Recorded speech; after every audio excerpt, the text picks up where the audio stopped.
I've been wanting to make a video like this for a while, but I haven't really nailed the three things that are the key points to consider here. And now I think I've got them quite clear and I want to share them and honestly just provide a bit of a positive spin on doom and gloom that I'm seeing. But yeah, AI in the music industry, we've seen it come in for a while and now it's definitely here with like Suno and Udio and stuff like that, and being able to make a song from a text prompt. I think the interesting piece is obviously AI proliferated supply and it's so easy to make music now.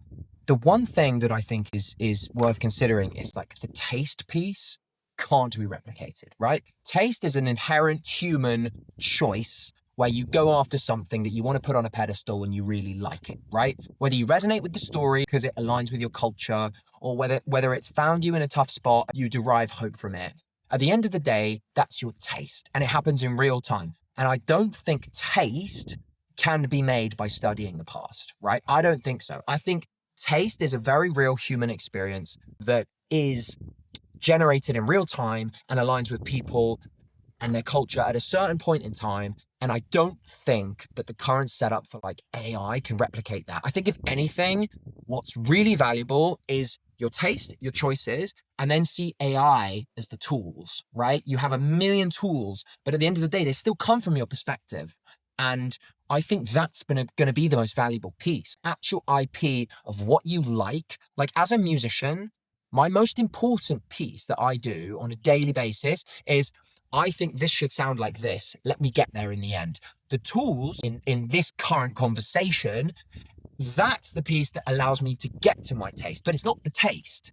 I don't think taste is replicable by AI. I think you have to see it as, yes, these tools are great, but they are tools and they're not the real human experience that taste has been for generations. They're just a different way of being able to get to the end product.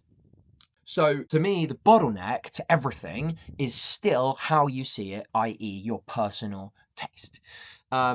And I also think as a listener, I'm going to want to find true taste. I'm going to want to realize the story of the art that I'm listening to even more. In a situation where like most things are fake, what does that do to the real things, right? We've seen it in brands or Hermes or whatever it is. You have to get on a list to buy the damn bag.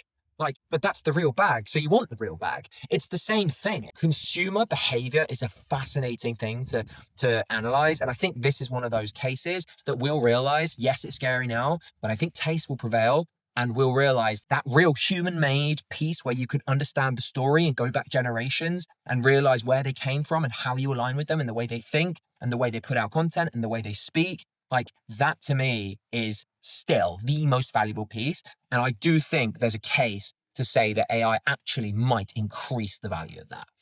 So fucking go for it, basically. Now, the other thing that's interesting is with all this content that's being made and net new musicians and artists and stuff releasing music from zero, right? Because you can just make up everything straight away. I'm starting to think and starting to realize through some of these conversations I've had with like real A players, and transparently, that's who I want to work with. That's who I think really interesting, inspiring people actually want to be around inspiring people. I think that's why you're seeing, Facebook and like these massive companies will pay insane money for talent. And you're looking at it and it's like, that's just too much money. But at the end of the day, I think they realize that when you have 1 or 2 to 10 to 50 to 100 to 1,000 real top people in the same room, they all inspire each other. And the network effect of that is a beast. That's how you build a spaceship, right? So I think that's interesting because I think that the taste piece that we've just been talking about also becomes really valuable in attracting A players and key people to bring to your team. As you scale, as you grow, you want more people, but you want more quality people. And at the end of the day, I think those types of people want to have a united vision. They want to have a purpose. They want to get out of bed in the morning and be like, I'm going to go into the office and I'm going to bump into so-and-so who's probably crushed it and probably like is going to outshine me in the meeting today because they've been working on some really cool new tech product or whatever it is to bring to the table.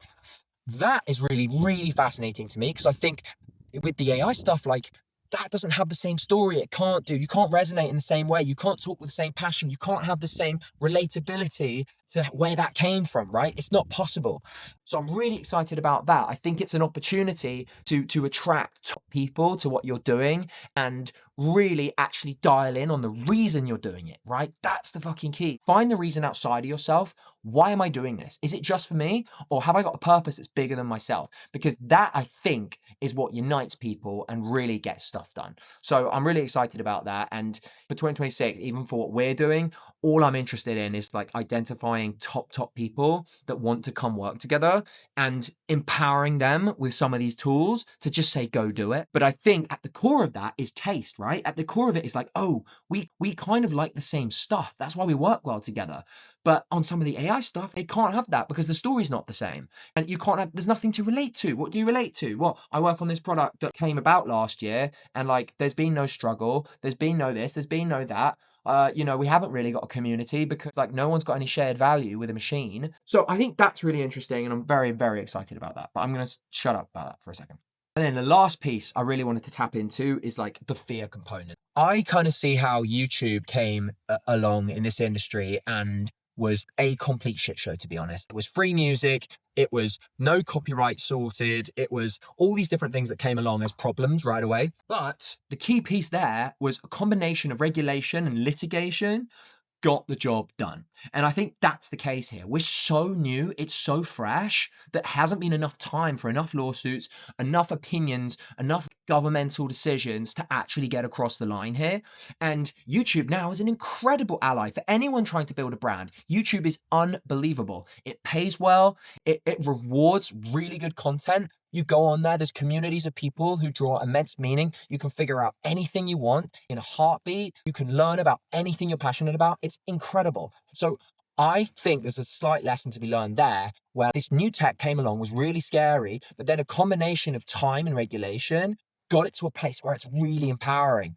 And I believe in us to figure that one out. And I think these AI tools are going to get to the same place where they're going to be net new and net positives to what you're trying to do. I'm not sure exactly how it's going to look right now, but at the end of the day, I think they're going to turn into tools that are helpful to the industry as a whole and will end up paying out, by the way.